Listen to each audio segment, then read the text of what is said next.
तो नमस्कार। कथुरवाल political classes में आपका एक बार फिर से स्वागत है। दोस्तों, आज हम बात करेंगे यूजीसी नेट पॉलिटिकल साइंस की उस यूनिट के बारे में जिस यूनिट के ऊपर क्वेश्चन काफ़ी ज़्यादा आते रहते हैं और हमें लगता है कि हम ये क्वेश्चन सोल्व आसानी से कर लेते हैं। लेकिन इस यूनिट से जुड़े हुए जो क्वेश्चन होते हैं वहाँ पर हम लगभग 50% क्वेश्चंस को जो है वो गलत करके आते हैं। 50% क्वेश्चन गलत करके आते हैं। क्यों? क्योंकि हम इस यूनिट को पढ़ने पे ध्यान नहीं देते। ठीक है, हम टॉपिक देखते हैं कि क्या नाम है, जाति, हाँ जाति के बारे में तो जानते हैं, जनजाति, जनजातीय राजनीति के बारे में भी जानते हैं। तो हम सीधे सीधे ये सोच लेते कि जाति, दलित, जनजातीय, भाषा, क्षेत्र, रिलीजन, वीमन, लैंग्वेज, ये सब टॉपिक जो हैं हम सब आसानी से सोल्व कर लेंगे। लेकिन ऐसा नहीं होता है। हम जो है दिक्कत में रहते हैं इस यूनिट को करते हुए।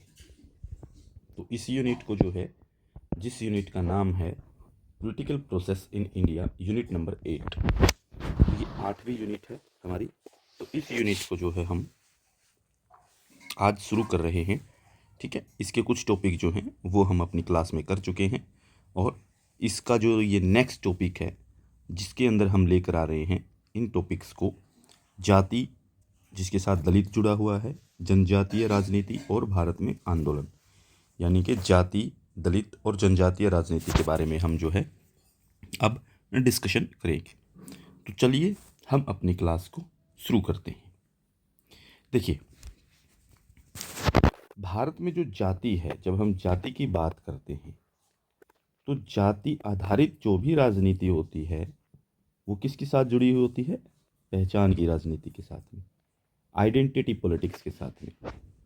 आइडेंटिटी पॉलिटिक्स का मतलब होता है कि किसी भी समाज में, किसी भी वर्ग के आधार पे जब कोई व्यक्ति अपनी पहचान को लेकर के राजनीति में सक्रिय हो, उसे कहते हैं पहचान की राजनीति। जैसे कि जाति है, जाति बहुत सारी है, तो अपनी जाति को लेकर के सक्रिय होता है। ठीक है, मेरी कोई भी जाति हो सकती है, आपकी हो सकती है, किसी और की हो सकती है। तो अपनी जाति के आधार पर जब राजनीति को देखता है तो इसका मतलब है कि ये पहचान की राजनीति हो रही है। वीमन्स हैं, वीमन्स भी इसी कैटेगरी में आएंगी। किसी का कल्चर है, संस्कृति है, वो भी इसी कैटेगरी में आएगा। धर्म है, भाषा है, क्षेत्र है, ये सब जो चीज़ें हैं, या फिर लिंग, जैसे जेंडर की हम बात करते हैं, ये सब जो चीज़ें आती हैं, ये सारी की सारी चीज़ें जो है पहचान की राजनीति में आती हैं कि हम अपनी पहचान दिखाना चाहते हैं, उससे एक पहचान बनती है। ठीक है, तो इसी तरीके से हम उसको पहचान की राजनीति में इंक्लूड करते हैं, जाति आधारित राजनीति को। तो जाति आधारित जितनी भी राजनीति होगी वो सारी की सारी जो है वो आइडेंटिटी पॉलिटिक्स के जरिए चलेगी, यानी कि पहचान की राजनीति जो है उसको हम कह सकते हैं। चलिए तो आगे देखते हैं। भारत में अपना वोटर जो है, भारत का जो वोटर है वो अपनी वोट कास्ट नहीं करता, यानी कि अपनी वोट को जो है वो डालता नहीं है, ठीक, बल्कि अपनी कास्ट को वोट करते हैं। यानी कि ये बात है कि हम अपना वोट डालने नहीं जाते हैं, हम अपनी कास्ट को वोट डालने जाते हैं, ऐसा माना जाता है भारत के अंदर। ठीक है, कोई भी सोसाइटी है, कोई भी समाज है, अगर उसकी हम पॉलिटिकल प्रोसेस को समझना चाहते हैं तो उसकी सोसाइटी की जो पॉलिटिकल प्रोसेस है, तो उसकी पॉलिटिकल या उस सोसाइटी की जो पॉलिटिक्स है वो सारी की सारी जो उस सोसाइटी का नेचर है उससे हमेशा ही प्रभावित रहेगी कि सोसाइटी का नेचर क्या क्या बिहेवियर है उसका, उससे प्रभावित होती है। एक थिंकर हैं क्रिस्टोफर जेफरलो। क्रिस्टोफर जेफरलो क्रिस्टोफर जेफरलो कहते हैं कि जाति भारतीय राजनीति की मोजेक नाम बोलते हैं उसको, ये मोजेक है, भारतीय राजनीति की मोजेक है, यानी कि भारतीय राजनीति का आधार है। ये कहना चाहते हैं। ठीक है, तो ये जो है इसको हम कह सकते हैं कि इंडिया का जो सोशल स्ट्रक्चर है, सोशल स्ट्रक्चर की एक प्रमुख विशेषता जो है वो जाति है। तो जाति व्यवस्था की सही उत्पत्ति का पता लगाना ये बड़ा मुश्किल काम है कि हम ये कहें कि जो जाति व्यवस्था है, जो जातीय सिस्टम है, कास्ट सिस्टम जो है, उसकी कैसे कैसे उत्पत्ति हुई है, कैसे उद्भव हुआ, कैसे जन्म हुआ है, उसका पता लगा पाना बड़ा मुश्किल काम है। क्यों? क्योंकि बी आर अम्बेडकर ने अलग तरीके से ओरिजिन बताया है, वेदों से अलग ओरिजिन पता चलता है। फिर हम बात करें ज्योतिबा फूले की तो वो अलग तरीके से ओरिजिन बताते हैं। महात्मा गांधी से पूछेंगे तो वो अलग तरीके से ओरिजिन बताएंगे जाति का। आप कबीर से पूछेंगे तो कबीर अलग तरीके से ओरिजिन की बात करेंगे कि अलग किस तरीके से ओरिजिन हुआ है। ठीक है, तो यहीं पर इंडो आर्यन संस्कृति के इतिहास में इसका पहला उल्लेख हमें देखने को मिल सकता है। ठीक है, तो इंडो आर्यन जो कल्चर है उसकी हिस्ट्री में, उसके इतिहास में, उसके अतीत में जाकर के देखते हैं तो हमें जाति के बारे में थोड़ा बहुत पता चलता है कि वहाँ से जाति आई है। कैसे आई है, कैसे उत्पन्न हुई है, इसके ऊपर संदेह है, ये पता नहीं। अलग अलग हिस्टोरियन ने, ठीक है, श्री राम शरण जो है वो अलग तरीके से बताते हैं, उनका इकोनॉमिक बेस बताते हैं कि इकोनॉमी कमज़ोर हो गई। ठीक है, रोमिला थापर अलग बेस बताती हैं, उसी तरीके से डॉक्टर बी आर अम्बेडकर अलग बेस बताते हैं। तो यही है कि अलग अलग तरीके से जो है वो अलग अलग बातें हैं। तो हम जो है ये नहीं कह सकते कि ये पर्टिकुलर थिंग है कि यहाँ से इसका ओरिजिन हुआ है। ठीक है, कुछ विद्वान हैं, कुछ थिंकर हैं, विचारक हैं, उनकी बातों को देखते हैं वो क्या कहते हैं जाति के बारे में, उनके विचार क्या कहते हैं। ठीक है, एम एन श्रीनिवासन की बात को देखते हैं। एम एन श्रीनिवासन भारत में कास्ट के ऊपर काफ़ी ज़्यादा स्टडी की है। ये कहते हैं जाति बहुत मौन है। ठीक है, टेसिटली है जाति, टेसिटली है, बहुत मौन है, इसलिए पूरी तरह से सभी द्वारा स्वीकार की जाती है। ठीक है, और उनके द्वारा भी जो उसकी निंदा करते हैं सबसे मुखर हैं कि यह हर जगह सामाजिक कृत्यों की एक इकाई है। एम एन श्रीनिवासन कहते हैं कि ये बहुत ज़्यादा मौन है, बहुत ज़्यादा साइलेंट है, ये बिल्कुल अंदर तक पहुंची हुई चीज़ है। ठीक है, सोसाइटी में इसको एक भी व्यक्ति इग्नोर नहीं करता, हर एक व्यक्ति इसको अपनाता है। वो व्यक्ति भी जो इसकी निंदा मुखर तौर पे करते हैं, मुखर तौर पे करने का मतलब है कि बहुत ही रेडिकल तौर पे इसकी आलोचना करते हैं, इसके खिलाफ होते हैं जाति के, वो भी इसको पूरी तरीके से स्वीकार करते हैं कि हाँ जाति है। ठीक है, तो सामाजिक, इसको हम ये कह सकते हैं यूनिटी ऑफ सोशल एक्शन, यानी कि सोसाइटी के अंदर जो है सामाजिक कृत्य जो हम करते हैं उनका एक कलेक्टिव एक्शन है। ये यूनिटी है, सामाजिक कृत्यों की एक इकाई, यानी कि समाज में किए जाने वाले कामों की एक यूनिट है। ये unity of social section, unit of social section, इसी के आधार पे जो है सोसाइटी में निर्णय होते हैं, इसी के आधार पे सोसाइटी में बिहेवियर होता है लोगों का, इसी के आधार पे लोगों में कम्युनिकेशन होता है, रिलेशन होता है, इस तरीके से। तो यह राजनीति। इसके बाद है जो, इसके बाद बात करते हैं रजनी कोठारी की। ये जो कोटेशन आ रही है ये पेपर में आती है, यही आप याद रखेंगे ना कि ये इस तरीके की बात कौन बोल रहा है, एम एन श्रीनिवासन, आपको याद रखनी पड़ेगी। रजनी कोठारी क्या कहते हैं, यह राजनीति नहीं है जो जाति से प्रशस्त हो जाती है, यह जाति है जिसका राजनीतिकरण हो जाता है।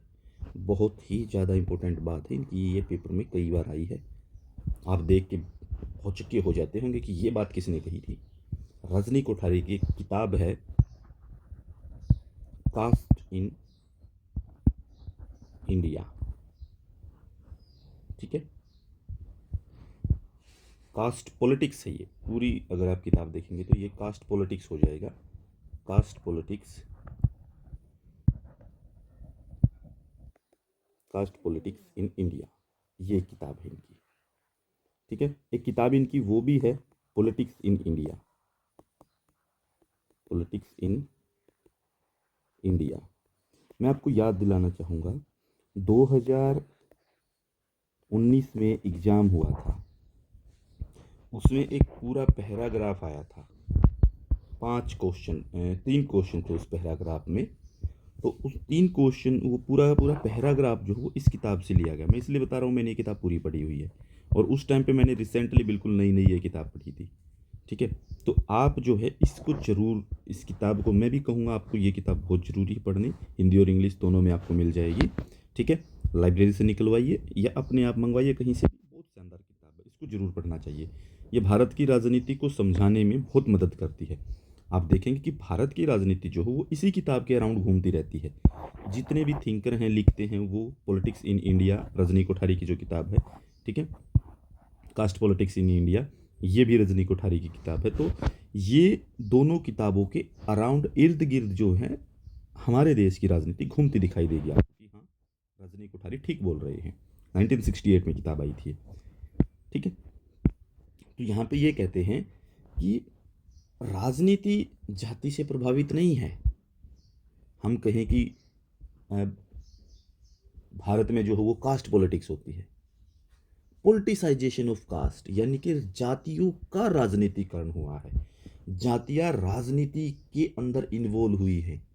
इसका मतलब ये है, यानी कि जाति का राजनीतिकरण, पोलिटिसाइजेशन ऑफ कास्ट, यानी कि जातियां खुद में राजनीति हैं। इसका मतलब भाई ये जातियां खुद में राजनीति करती हैं, राजनीति जातिवाद नहीं कर रही। इनका मतलब ये है, ये कह रहे हैं कि जातियां राजनीति कर रही है, ये कहना चाहते हैं। आगे चलते हैं, आगे देखिए रजनी कोठारी की एक और कोटेशन है, राजनीति एक प्रतिस्पर्धी उद्यम, कॉम्पिटिटिव एंटरप्राइज है। कॉम्पिटिटिव एंटरप्राइज, ध्यान देना इस बात के ऊपर। इसका उद्देश्य कुछ लक्ष्यों की प्राप्ति के लिए शक्ति का अधिग्रहण है और इसकी प्रक्रिया मौजूदा और उभरती हुई निष्ठाओं को पहचानने और उनमें बदलाव करने के लिए है, ताकि लामबंदी की जा सके। देखिए ये बात समझने की है, एक प्रतिस्पर्धी उद्यम यानी कि कंपटीशन है जातियों के बीच में, यानी कि एक इंस्टीट्यूशन है, एक इंटरप्राइज है जाति। किस काम के लिए? कंपटीशन के लिए। क्यों कर रहे हैं? कोई उद्देश्य होता है, अपने लक्ष्यों की प्राप्ति के लिए शक्ति का अधिग्रहण करना। शक्ति का मतलब कि पॉलिटिकल पावर को अचीव करना, उनका लक्ष्य होता है ये पॉलिटिकल पावर अचीव करना। इसलिए जातियों का मोबिलाइजेशन हो जाता है, इसलिए उनका ध्रुवीकरण हो जाता है, इसलिए वो ये सोच के वोट करते कि अपने व्यक्ति को वोट करें। इनकी प्रक्रिया मौजूदा और उभरती निष्ठाओं को पहचानने और उन्हें बदलाव करने के लिए है। तो इनकी प्रक्रिया क्या होती है? ये देखते हैं, माहौल देखती हैं जातियाँ कि अब क्या है, कहाँ पे वोट करना है, ठीक है। और यहीं से जो है वो लामबंदी की जा सकती है कि हम अपनी पावर को बढ़ा सकते हैं। आप कभी भी देखेंगे पॉलिटिक्स के अंदर जातियाँ देख करके सीट दी जा रही है, देश की टिकट जो दी जाती है वो जाति देख के दी जाती है। और उसके बाद ये देखा जाता है कि क्या यहाँ पे कहाँ पे किसको वोट ज़्यादा मिलेगा, ठीक है। तो पावर हासिल करने के लिए ये रजनी कोठारी कह रहे हैं। इसके बाद जवाहरलाल नेहरू क्या कहते हैं? जवाहरलाल नेहरू ने कहा कि जाति को भारत के सामाजिक, राजनीतिक और यहाँ तक कि नैतिक पतन के मुख्य स्रोत के रूप में देखा जाता है। यानी कि जवाहरलाल नेहरू कहते हैं कि जाति ने जो है भारत के अंदर सोशल, पॉलिटिकल और जो मोरल डिक्लाइन है वो इसके कारण हुआ है, यानी कि degradation of Indian socio political and moral, ठीक है। जवाहरलाल नेहरू कहते हैं कि भारत में सामाजिक, राजनीतिक और नैतिक पतन जो हुआ है वो जाति के कारण हुआ है, ठीक है। ये सोर्स है उसका। इसके बाद चलते हैं जाति। इसके बाद रुडोल्फ एंड रुडोल्फ की कोटेशन है। ये क्या कहते हैं? जाति ने जाति संघों नामक संरचनाओं के रूप में भारत में राजनीतिक लोकतंत्र के लिए संचार, प्रतिनिधित्व और नेतृत्व के लिए आधार प्रदान किया है। ये बहुत इंपॉर्टेंट बात है। ये भी इनकी बात हम गलत नहीं कह रहे हैं कि कोई भी बात कह रहा है वो बहुत बड़ी रिसर्च करके कह रहा है। रुडोल्फ एंड रुडोल्फ जो है वो क्या कहते हैं? देखो, रुडोल्फ एंड रुडोल्फ जो हैं ये कह रहे हैं इस बात को कि जाति ने जातीय संघों यानी कि जाति के इंस्टीट्यूशन, जाति के संगठन, उन संरचनाओं को पॉलिटिक्स में आने के लिए मजबूर किया। अब वो पॉलिटिक्स में आए, तो पॉलिटिक्स में आने के बाद जो है राजनीतिक लोकतंत्र यानी ये पॉलिटिकल डेमोक्रेसी है। डेमोक्रेसी के अंदर जाति ने एक प्रतिनिधित्व, एक रिप्रेजेंटेशन तैयार करने का काम किया है, एक लीडरशिप देने का काम किया है। इससे क्या है, ये कहते हैं कि इससे डेमोक्रेसी मजबूत हुई है। यानी कि लोगों ने समझा 1970s के बाद में, थोड़ा सा बताता हूँ बैकग्राउंड। 1970s तक जो है जाति को सीरियस नहीं लिया जाता था भारत की राजनीति में। लेकिन 1970s में क्या हुआ कि जब भी पता चला लोगों को कि जाति तो बहुत बड़ा हथियार है, अपने कैंडिडेट को उतारो, अपने पक्ष में कर लो अपने सारे वोट। अब एक जाति के वोट ज़्यादा हो तो उसका कैंडिडेट पक्का जीतेगा। यही काम किया जातियों ने, और यही कारण है 1970s के बाद में आप देखिए भारत में जितनी भी कास्ट बेस्ड पॉलिटिक्स है वो उभरी है, और कास्ट बेस्ड जितनी भी पॉलिटिकल पार्टीज हैं वो सारी उभर करके 70s के बाद में आती हैं। भामसेफ, बसपा, ठीक है, बहुत सारी पार्टियां उभरी हैं, रीजनल पार्टियां उस समय के लिए उभरी हैं। तो ये आइडेंटिटी पॉलिटिक्स तो 70s के बाद की है। तो इसीलिए इसने कहा है कि पहले क्या था कि डेमोक्रेसी में क्या होता है कि विविधताएं होनी चाहिए, ज़्यादा लोग पार्टिसिपेट करें। तो ज़्यादा लोगों ने पार्टिसिपेट करना शुरू किया अपनी अपनी जाति को देख करके कि हाँ मेरी जाति के लोग हैं, मैं आ जाता हूँ, मुझे वोट मिलेगा ही मिलेगा। ठीक है, तो ये बात है। रुडोल्फ जाति संघ को पैरा कम्युनिटी कहते हैं, ये याद रख लेना है। जाति को पैरा कम्युनिटी किसने कहा है? रुडोल्फ ने। इसके बाद है Rudolph and Rudolph. Rudolph and Rudolph जो है जाति और राजनीति के बीच संबंध की व्याख्या ऊर्ध्वाधर, क्षैतिज और विभेदक नामक 3 प्रकार की राजनीतिक गतिशीलता के साथ करते हैं। देखो ये कहता है कि जाति जो है, जाति के बीच रिलेशन कैसा है? ऊर्ध्वाधर। देखो ऊर्ध्वाधर का मतलब होता है वर्टिकल, वर्टिकल, ठीक है, ऐसे चलती है ऊपर की तरफ, ऐसे होता है ये वर्टिकल। एक्सट्रीज का मतलब होता है हॉरिजॉन्टल, ये ऐसे होता है, यानी कि ऐसे ये होता है, ठीक है। विभेदक होता है आपस में तोड़ने वाला। 3 प्रकार की राजनीतिक गतिशीलता के बारे में कहता है कि ये एक तो ऐसे चलती है, एक ऐसे चलती है, और एक आपस में ऊपर नीचे ऐसे होके भी चलती है, ठीक है, ऐसे चलती रहती है, ठीक है। तो विभेदक के नाम से भी कर रहे हैं बात इस, ठीक है। इसके रिलेशन बता रहा है, राजनीति के बीच रिलेशन ऐसे हैं। यहाँ पे अगर हम देखेंगे तो ये अपने की तरफ बढ़ने की कोशिश करेंगे। यहाँ हम देखेंगे तो ये जो हैं ये पावर की तरफ बढ़ने की कोशिश करेंगे, पावर की तरफ, ठीक है। तो ये बात करेंगे पावर की तरफ बढ़ने की, ऊपर की तरफ। इसका रुडोल्फ एंड रुडोल्फ, रुडोल्फ और एच.एस. रुडोल्फ दोनों एक ही हैं। ये रुडोल्फ एंड रुडोल्फ आपको लगा क्यों कह रहे हैं, 2 बार रुडोल्फ क्यों कह रहे हैं? रुडोल्फ एंड रुडोल्फ जो हैं ये हस्बैंड वाइफ हैं, ठीक है। तो इन्होंने, इनकी एक पुस्तक है, इनकी एक बुक है मॉडर्निटी ऑफ ट्रेडिशन, बहुत ही इंपॉर्टेंट किताब है, बहुत ही शानदार किताब है। आपको, मुझे लगता है ये किताब सर्च करके देखना चाहिए, इसका रिव्यू पढ़ना चाहिए इस किताब का। मॉडर्निटी ऑफ ट्रेडिशन में ये विचार रखा गया कि भारत में जाति की राजनीति ने जाति के बीच के अंतर को कम कर दिया है। इसने कहा कि भारत में जाति की राजनीति ने जाति के बीच के अंतर को कम कर दिया है। ये इंपॉर्टेंट बात है, ये क्यों कही है ये इनको ही पता होगी, ठीक है, हमें तो नहीं पता। भारत में जाति की राजनीति ने जाति के बीच के अंतर को कम कर दिया है, विभिन्न जातियों के सदस्यों में राजनीतिक समानता ला दी है, यानी कि पॉलिटिकल रिप्रेजेंटेशन आ गया है कि सभी ने जो है पार्टिसिपेशन करना शुरू किया है। तो पार्टिसिपेट करने से क्या है कि उनको जो है मजबूती मिली है, इकोनॉमिक भी, पॉलिटिकल भी और सोशल भी, इस तरीके से मॉडर्निटी ऑफ ट्रेडिशन में। तो यही बात ये कह रहे हैं कि जाति की राजनीति ने जाति के बीच में अंतर कम कर दिया, ठीक है। जाति के बीच में अंतर क्यों कर दिया कि हर किसी को वोट चाहिए होता है, तो वोट लेने के लिए दूसरी जाति के बीच जाना पड़ता है, उनसे मांगनी पड़ती है वोट। तो उसको मांगने के लिए दूसरी जाति के पास जाना जो वो जो जाति के बीच की जो बाधाएं थी वो तोड़ दी हैं धीरे धीरे करके इसने, ठीक है। ये बात ठीक भी है। तो यहाँ पे पॉलिटिकल इक्वलिटी आ गई है कि हाँ वोट सबका समान है, रिप्रेजेंटेशन सबका समान जाएगा, इस तरीके से। इसके बाद चलते हैं प्रोफेसर मॉरिस जोन्स की तरफ। प्रोफेसर मॉरिस जोन्स क्या कहते हैं? इंग्लैंड के थे ये, ठीक है, हिस्टोरियन हैं। इनके अनुसार जो प्रमुख खोज ये है कि इनकी प्रमुख रिसर्च क्या है? रिसर्च कहती है कि राजनीति जातियों के लिए अधिक महत्वपूर्ण है और जाति पहले की तुलना में राजनीति के लिए अधिक महत्वपूर्ण है। तो वो ये कह रहे हैं कि राजनीति जातियों के लिए अधिक महत्वपूर्ण है, यानी कि जो जातियां हैं उनके लिए राजनीति करना वो बहुत जरूरी हो गया है, और जाति पहले की तुलना में राजनीति के लिए अधिक महत्वपूर्ण है। यानी कि पहले तो जाति को इतनी इंपॉर्टेंस नहीं मिलती थी, लेकिन इस इलेक्टोरल पॉलिटिक्स में, लोकतांत्रिक राजनीति में जहाँ पे चुनाव होते हैं वहाँ पे राजनीति के लिए जाति का महत्व बढ़ गया, क्योंकि वोट चाहिए और एक जाति जो हो वो मोबिलाइज होकर के वोट कर रही है, तो उसका एक ही जगह पे वोट पड़ता है। तो इसीलिए उस वोट को अपनी तरफ करने के लिए जो है राजनीति ने जो है वो जाति को समझना शुरू कर दिया। सीपी भामरी के अनुसार जाति की राजनीति धर्म की राजनीति से बड़ी बुराई है। जाति की राजनीति धर्म की राजनीति से बड़ी बुराई है। इनका ये कथन है कि जाति की राजनीति जो है वो धर्म की राजनीति से बड़ी है। ठीक है। एक बात इनकी ये भी आती है, एक बार पहले भी इनकी कोटेशन आई थी कि राजनीति जो इनकी कम्युनलिज्म के ऊपर थी इनकी एक कोट की, इन्होंने कहा कि भारत में जातीय राजनीति ने जो है वो धर्म की राजनीति को जो है वो बढ़ावा दिया है। क्यों कहते हैं ये इसलिए कह रहे हैं कि भारत में पहले जो है जाति, एक पार्टी जो है वो जाति को प्रेफर करती है, दूसरी पार्टी धर्म को कर लेती है। तो इसलिए ये कह रहा है कि भारत में कम्युनल पॉलिटिक्स के पीछे कारण है जातीय राजनीति का होना।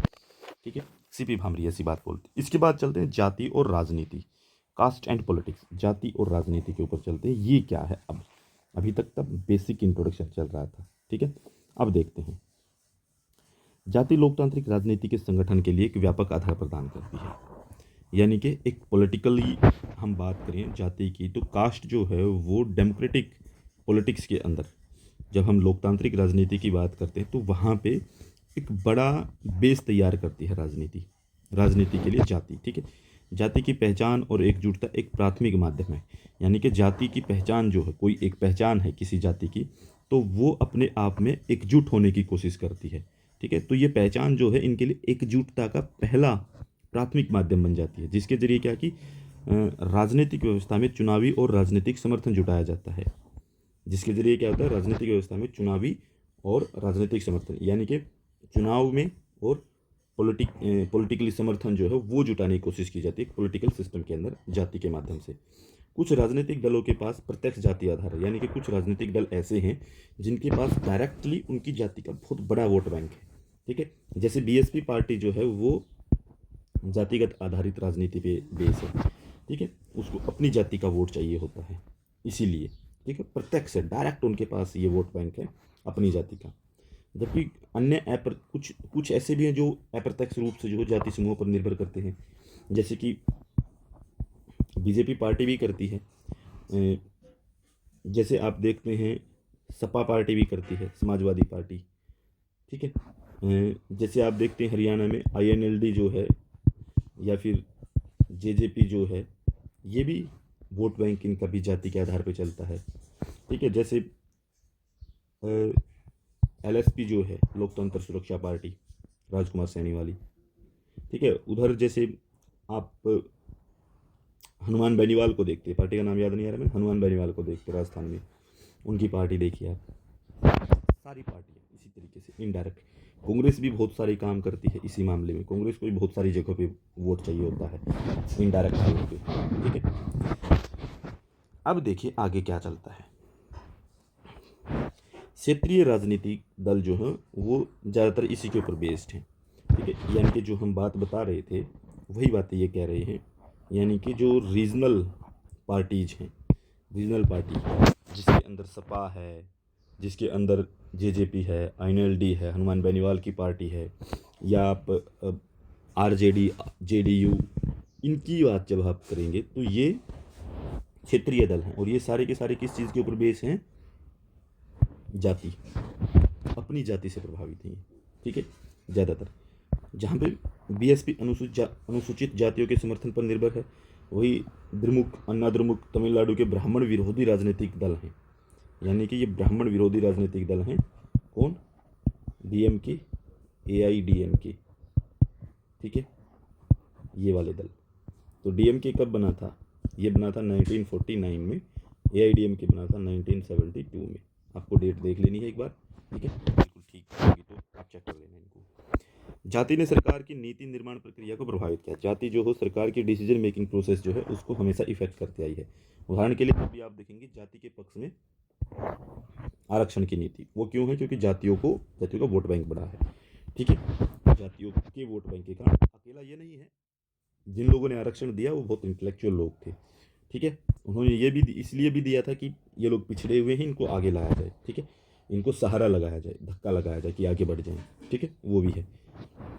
फिर चुनाव और मतदान में बहुत महत्वपूर्ण भूमिका निभाते हैं, यानी कि चुनाव जो है, चुनाव के अंदर जो है जो वोटिंग होती है, उस वोटिंग में बहुत बड़ा रोल होता है जातियों का, वो यहाँ पे इम्पोर्टेंट हो जाता है।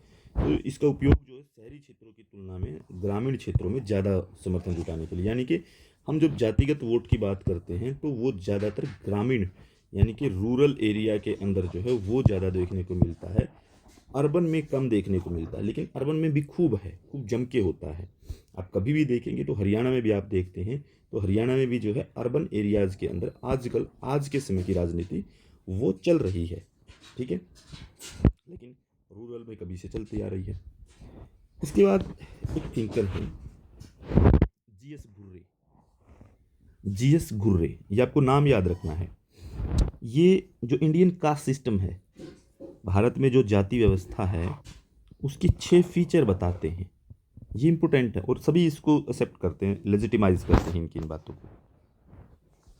पहला है segmental division of society. Segmental division का मतलब है कि यहाँ पे जो है डिवीजन है सोसाइटी के अंदर, ये जाति जो है डिवीजन करती है, ठीक है, काम किसका क्या है, कौन क्या करेगा, कैसे करेगा, ठीक है, किसकी क्या रैंक है, किसका क्या मतलब है, ठीक है, ये डिवीजन करती है सोसाइटी में लोगों का आपस में, ठीक है। दूसरा हायरार्की, हायरार्की बनाती है कि सबसे ऊपर कौन है, उसके नीचे, जैसे सबसे ऊपर कौन होगा, ब्राह्मण, उसके नीचे कौन होगा, क्षत्रिय, ठीक है, क्षत्रिय, उसके बाद कौन होगा, उसके बाद होगा वैश्य, उसके बाद कौन होगा, शूद्र।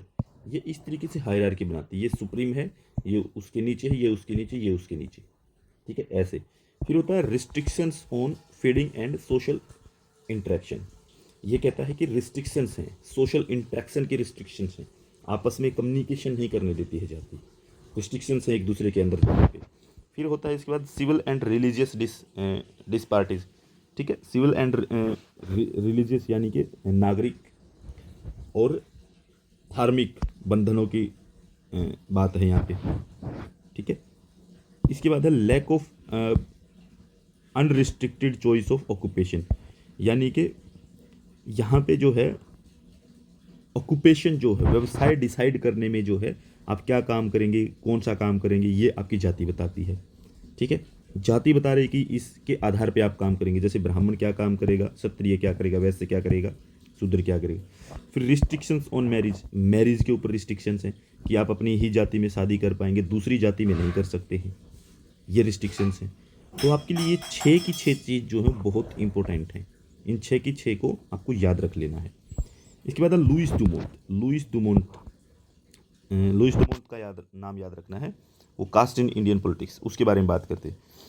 इनकी एक मोस्ट इंपॉर्टेंट बुक है homo hierarchy the caste system and its implication. बहुत ही ज़्यादा इंपॉर्टेंट किताब है, पेपर में आ सकती है और पहले आई भी है ये किताब।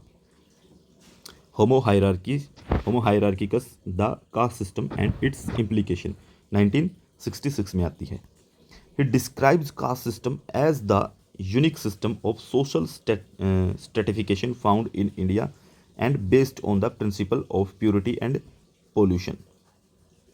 देखिए, जो कास्ट सिस्टम है ये कहता है कि भारत में जो है कास्ट सिस्टम एक यूनिक सिस्टम है, ठीक है। ये describe caste system as the unique system, एक यूनिक सिस्टम की तरह बात करता है, जो कि सोशल स्ट्रेटिफिकेशन को खोज के दिखाता है, जिसके अंदर क्या चीज़ होती है, किसके ऊपर बेस होता है, जिसके अंदर एक प्रिंसिपल काम करता है प्योरिटी का और पोल्यूशन का।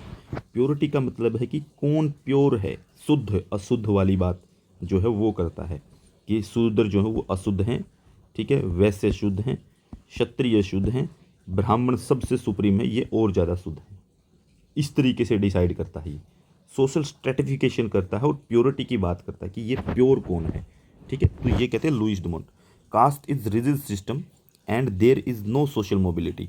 ये कहता है कि बहुत रिजिड सिस्टम है, इसके अंदर आप एक कास्ट से दूसरी कास्ट में नहीं जा सकते हैं, ठीक है। ये सोशल मोबिलिटी का काम हो रहा है, ठीक है, कि आपको एक ही कास्ट में रहने की बात करता है, ये दूसरी कास्ट में नहीं जाने देता है, ठीक है।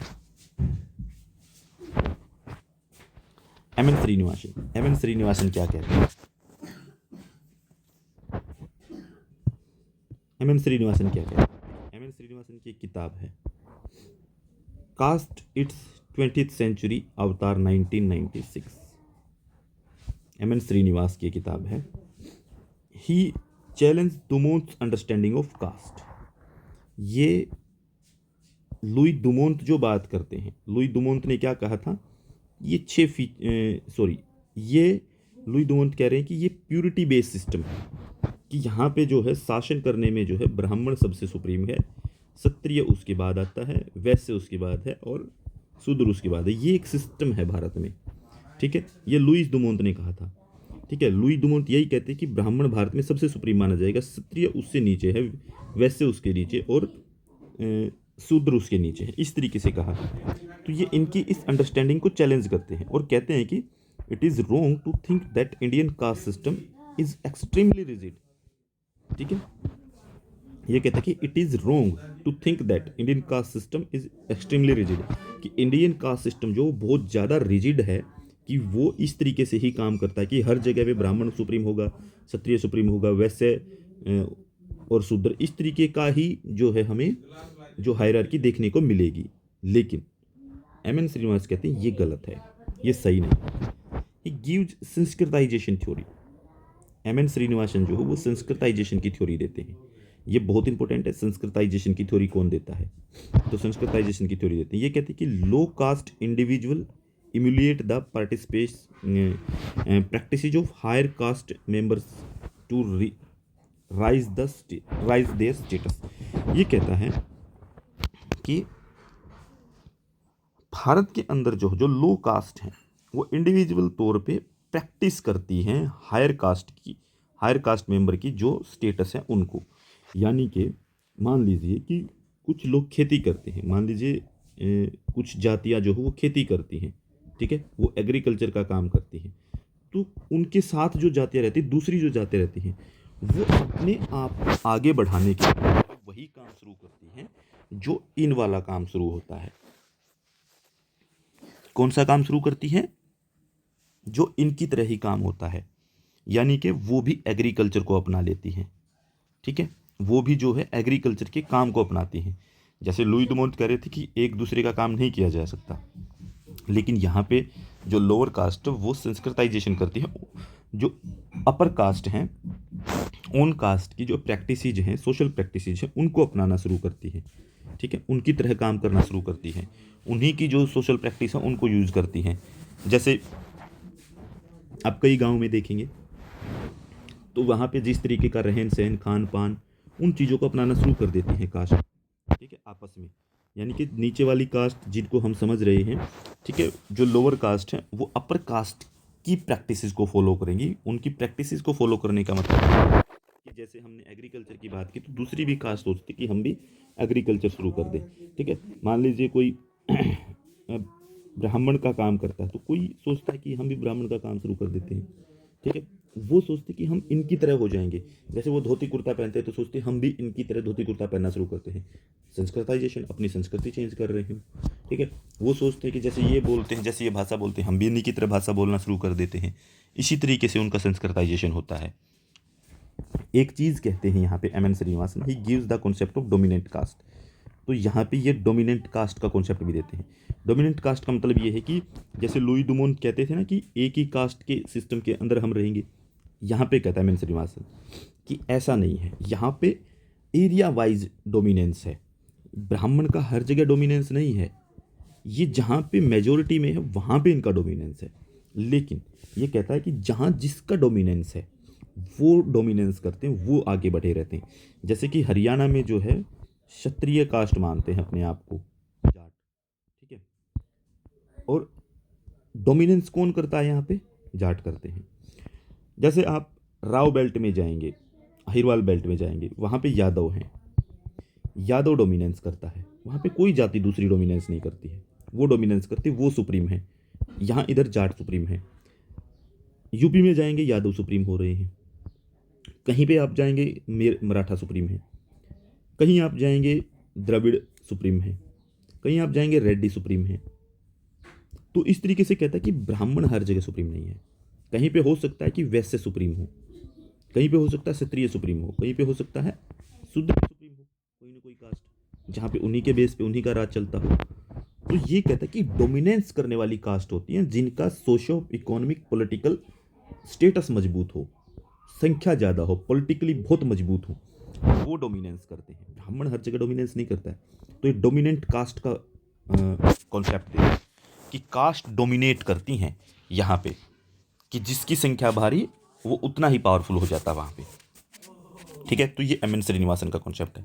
इसके बाद ये कहते हैं कि caste system is not uniform in all the region, मतलब कि कास्ट जो है वो हर जगह पे एक यूनिफॉर्म में नहीं कि ब्राह्मण से नीचे तक की ये बात रहेगी। ही different regions different caste are dominance, यानी कि अलग अलग एरिया में अलग अलग कास्ट जो वो डोमिनेंस करती हैं। इसके बाद चलते हैं हम रजनी कोठारी क्या कहते हैं। रजनी कोठारी की तरफ बढ़ते हैं। रजनी कोठारी क्या कहना चाहते हैं, उनका क्या दृष्टिकोण है। कास्ट इन इंडियन पॉलिटिक्स, ये इनकी किताब है। ठीक है, कास्ट इन इंडियन पॉलिटिक्स। ठीक है, इसमें क्या है कि जाति व्यवस्था, वो जो मैं कास्ट पॉलिटिक्स इन इंडिया कह रहा था वो यही नाम है किताब का, कास्ट इन इंडियन पॉलिटिक्स, ये नाम है उस किताब का। ठीक है, पूरा नाम ये जो है ये है कास्ट इन इंडियन पॉलिटिक्स। इसमें जाति व्यवस्था और राजनीति के बीच पारस्परिक क्रिया के 3 पहलुओं की ओर संकेत किया है, यानी कि जो जाति की व्यवस्था है और जो राजनीति है उनके बीच में किस तरीके का जो है रिलेशन है, किस तरीके का फंक्शन होता है, उसके ऊपर बात की। 3 एस्पेक्ट हैं, 3 पहलू हैं। पहला है सेकुलर डायमेंशन, दूसरा है इंटीग्रेशन डायमेंशन, तीसरा है डायमेंशन ऑफ कॉन्शियसनेस। ठीक है, ये कहता है कि राजनीति में जो है ये 3 पहलू हैं जो जाति व्यवस्था और राजनीति के बीच में आपस में रिलेशन की बात करते हैं, सेकुलर डायमेंशन। ठीक है, यानी कि जो कास्ट इन इंडियन पॉलिटिक्स है उसके अंदर जो ये बात करते हैं रजनी कोठारी, ये कहते हैं कि धर्मनिरपेक्ष आयाम है, कि यहाँ पे जो पॉलिटिक्स है वो कास्ट को तवज्जो देती है, यहाँ पे वो इसको नहीं छोड़ सकती है। इसलिए यहाँ पे क्या है कि ये सेकुलर होके बात करते हैं। ठीक है, सेकुलर होके बात करते हैं। फिर दूसरी बात करते हैं एकीकरण आयाम, यानी कि इंटीग्रेशन, यानी कि ये जोड़ने की बात करते हैं। फिर यहाँ पे इलेक्टोरल पॉलिटिक्स में तोड़ने की बात नहीं कर पाते हैं, क्योंकि इनको वोट चाहिए होता है राजनीति में। तो राजनीति जो है इंटीग्रेट करती है जाति को। ठीक है, कास्ट जो है कास्ट को इंटीग्रेट करती है और सेकुलर बनाती है इनको। इसके बाद है चेतना कायम, चेतना यानी कि जाति चेतना के माध्यम से राजनीति में प्रवेश करती है, यानी कि कास्ट कॉन्शियसनेस जब आती है लोगों के अंदर कि फलानी कास्ट है, मेरी कास्ट का व्यक्ति है, जब ये कॉन्शियसनेस आती है, जाति की कॉन्शियसनेस आती है, कास्ट कॉन्शियसनेस आएगी, तो वहाँ पे जो है वो राजनीति में प्रवेश कर जाएगी उस समय पे कि हाँ मेरी जाति को वोट करेंगे तो पॉलिटिकल पावर मिलेगी, मेरा रिप्रेजेंटेशन वहाँ पे पहुँचेगा। तो इसलिए जो है कास्ट कॉन्शियसनेस जो है वो तीसरा पहलू है एक राजनीति के अंदर। उसके इनके अनुसार जो है जाति और भारतीय राजनीति एक दूसरे के साथ जुड़े हुए हैं, यानी कि इंडियन पॉलिटिक्स एंड कास्ट एक दूसरे के साथ में जुड़े हुए हैं। और इस प्रक्रिया में जाति कई पारंपरिक विशेषताओं को दूर हो जाती है, यानी कि जाति कई पारंपरिक विशेषताओं से दूर हो जाती है। यानी कि पारंपरिक विशेषताएं क्या हैं?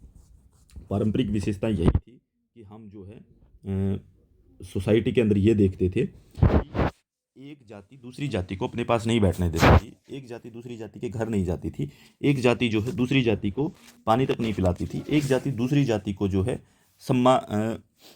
रिस्पेक्ट नहीं करती थी। तो वो चीज़ें अब ख़त्म हो रही हैं। ठीक है, तो ये पॉलिटिक्स जब जाति के साथ जुड़ी है तो उसके साथ में क्या कि पारंपरिक विशेषताएं धीरे धीरे खत्म हो गई और आधुनिक विशेषताओं को अपनाना शुरू कर रही है कि एक साथ काम भी करते हैं, एक साथ पानी भी पीते हैं, एक साथ रहते भी हैं, एक साथ खाते भी हैं। ठीक है, एक साथ खड़े भी होते हैं। ठीक है, एक साथ पढ़ते भी हैं। ये सब चीज़ें आ गई हैं। तो वो जो इस प्रक्रिया को जाति का राजनीतिकरण कहते हैं। ये कहते हैं कि इससे क्या है, इसी प्रोसेस को जो है ये जाति का राजनीतिकरण है, पॉलिटिसाइजेशन ऑफ कास्ट। ठीक है, तो यहाँ पे जाति का राजनीतिकरण हो गया है कि वो राजनीतिक हो गई है जाति।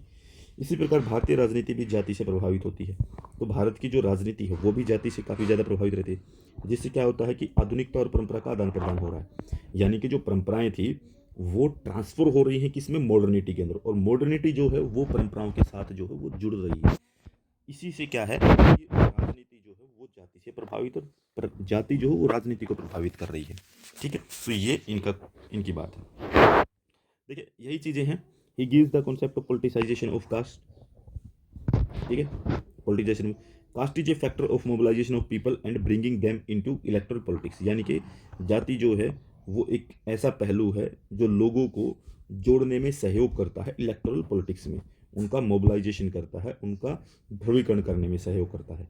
Cast has not only influenced politics but has also be influenced by politics. देखिए, caste has not only influenced politics, caste जो जाति सिर्फ पॉलिटिक्स को इन्फ्लुएंस नहीं करती है but also been influenced by politics, राजनीति से खुद भी प्रभावित होती है। और जाति जो है राजनीति को प्रभावित भी करती है और राजनीति से प्रभावित भी होती है, ये कहना चाहते हैं यहाँ पे। इसके बाद रुडोल्फ एंड रुडोल्फ जो है वो क्या कहते हैं, उनकी इंपॉर्टेंट बुक है pursuit of Lakshmi and the modernity of tradition. The modernity of tradition, ये वही किताब है, इसका पूरा नाम है pursuit of Lakshmi and the modernity of tradition, political development in India. ये पूरी किताब है पॉलिटिकल डेवलपमेंट इन इंडिया, याद रखनी है आपको। Pursuit of Lakshmi, the modernity of tradition, political development in India, ये पूरा नाम है इस किताब का। पूरा नाम ही पूछा जाता है कई बार किताब का, ठीक है। इसके बाद इसमें कहते क्या है, they talk about two type of caste mobilisation, दो तरीके का कास्ट मोबिलाइजेशन है, वर्टिकल, हॉरिजॉन्टल। इसमें वर्टिकल में क्या कि lower caste are led by the upper caste and in the process से गेट सम कंसेशन, ठीक है। Lower caste are by the upper caste के द्वारा जो है लोअर कास्ट को जो है अपनी प्रोसेस में कुछ कंसेशन दिए जाते हैं। हॉरिजॉन्टल में क्या होता है, ये वर्टिकल है इस तरीके वाला, ठीक है। इसके अंदर रिजिडनेस को खत्म किया जा रहा है, ये कहता है कि रिजिडनेस खत्म हो जाती है और कुछ कंसेशन होते हैं, ठीक है। कंसेशंस के अंदर क्या है कि इनको कुछ रियायतें मिल गई हैं, ये ऊपर पहुंच रही हैं लोअर कास्ट, तो अपर कास्ट जो है उसको पॉलिटिकली तौर पे अपने साथ जोड़ रही है, मॉडर्निटी के अंदर जा रही है, ठीक है। हॉरिजॉन्टल मोबिलाइजेशन कैसे, ये इस तरीके से होता है, when lower caste develop their own organisation, यानी कि जब ये खुद का ऑर्गेनाइजेशन डेवलप करती हैं, and independent of the upper cast, तो यहाँ पे क्या है कि ये अपर कास्ट से इंडिपेंडेंट हो जाती हैं, यानी कि इनको अपर कास्ट के ऊपर निर्भर रहने की ज़रूरत नहीं रहती है, ये इनसे अलग हो जाती हैं और पॉलिटिकली तौर पे ये मजबूत बन जाती हैं कि ये यहाँ पे अपनी कास्ट के साथ में जुड़ के अपना रिप्रेजेंटेशन तैयार कर रही है। अगर ये वोट नहीं करेंगे तो ये जीत नहीं पाएंगे, और इनको नहीं जिताना है तो इसका मतलब ये खुद जीत जाएंगे। तो इसीलिए हॉरिजॉन्टल के कारण जब ये संघ बनाते हैं, कोई संगठन बनाते हैं, उसी के कारण जो है इनको रियायतें भी दी जाती हैं, उसी से वर्टिकल मोबिलाइजेशन भी उभर करके आता है, ठीक है। इसके बाद अदर इम्पोर्टेंट वर्क क्या है, कास्ट को लेकर के कुछ और भी काम हुए हैं, किसी ने कई चीज़ें लिखी हुई हैं, तो वो क्या हैं।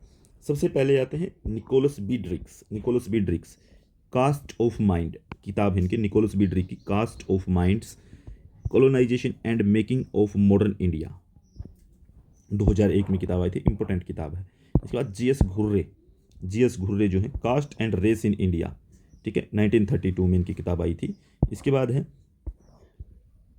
आईटी सूजन बेली, इनकी किताब है caste society and politics in India, 1999 में। इसके बाद है क्रिस्टोफर जेफरलो की किताब है India's silent revolution, the rise of low caste in north India, बहुत इंपॉर्टेंट किताब, बहुत ही ज़्यादा इंपॉर्टेंट किताब है इंडियाज साइलेंट रेवोल्यूशन, ठीक है। ये वोटिंग बिहेवियर को लेकर के है। इसके बाद प्रताप भानु मेहता की किताब है द बर्डन ऑफ डेमोक्रेसी, 2003 में ये किताब आई थी, ठीक है। ये आपको याद रखनी है, प्रताप भानु मेहता, ठीक है। ये जो कुछ किताबें हैं बहुत ज़्यादा इंपॉर्टेंट हैं कास्ट को लेकर के, ये जो चीज़ें हैं वो सब चीज़ें हैं यहाँ पे। तो कास्ट का टॉपिक जो है वो हम यहाँ पे कंप्लीट करते हैं। इसके बाद हमारे टॉपिक आते हैं दलित आंदोलन के ऊपर, दलित टॉपिक क्या कहता है, ठीक है, और दलित आंदोलन भारत में कैसा रहा है, और दलित आंदोलन की पॉलिटिक्स कैसी रही है, कौन कौन से मूवमेंट रहे हैं दलित आंदोलन के, ठीक है, जो कास्ट से ही जुड़े हुए हैं। आज़ादी के बाद दलित आंदोलन कौन से, आज़ादी से पहले कौन से हैं, ठीक है। तो ये सारी चीज़ें जो हैं अभी काफ़ी लंबा पड़ेगा ये, तो इसको अभी छेड़ना ठीक नहीं है, तो हम जो है दलित आंदोलन को जो है अभी छोड़ देते हैं, ठीक है। हम कास्ट पॉलिटिक्स को अभी तक जितने भी वर्क हुए हैं, जितने भी उनके बारे में कोटेशन है, किसी ने क्या बोला है, ठीक है, और कास्ट कैसे भारत के अंदर राजनीतिक तौर पे काम करती है और राजनीति किस तरीके से कास्ट के अंदर काम करती है, उन सब चीज़ों को हमने समझने की कोशिश की। तो आज के लिए इतना ही, मिलते हैं नेक्स्ट वीडियो में, तब तक के लिए धन्यवाद।